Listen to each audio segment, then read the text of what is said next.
Alors un EPF, il intervient avec à la demande de collectivités, de communes, hein, pour les accompagner, alors avec quand même quelques règles sur la diversité de l'offre de logement.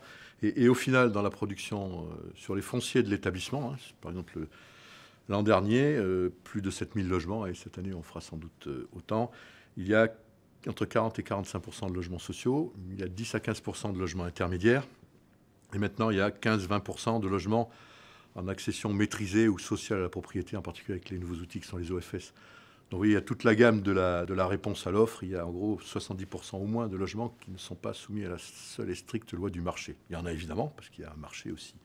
Voilà, donc on y contribue au quotidien et au plus près sur le terrain.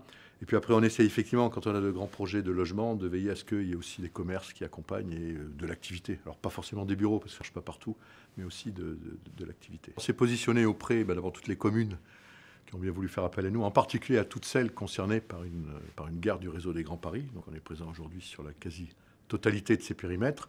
On a quand même à peu près la moitié de notre action qui est un accompagnement de lignes de transport, pas que le Grand Paris, les tramways, etc., puisqu'on sait que c'est là que ça va muter. Donc on est très en anticipation sur ces grands périmètres où on sait qu'il va se passer des choses, qui sont déjà en cours, de l'aménagement. Aussi une veille sur le reste des territoires, notamment les zones urbaines qui sont sous tension, où là il s'agit d'assurer finalement une régulation pour que la ville qui se fabrique, elle soit mixte, variée et habitable par tout le monde.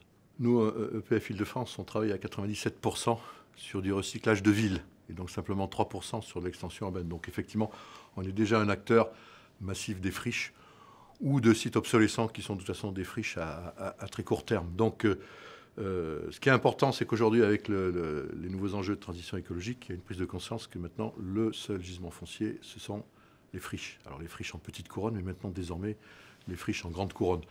Donc il y a tout un tas de dispositions qui se mettent en place. D'ailleurs, il y a un fonds pour aider à la requalification des friches. Il y a des opérateurs qui se recentrent sur ces sujets-là. Nous, en tant qu'opérateurs fonciers, on est depuis longtemps, parce qu'on sait que c'est ça le foncier d'aujourd'hui et de demain. Donc oui, effectivement, c'est une prise de conscience. Enfin, c'est surtout une accélération de formes de travail qui étaient déjà engagées.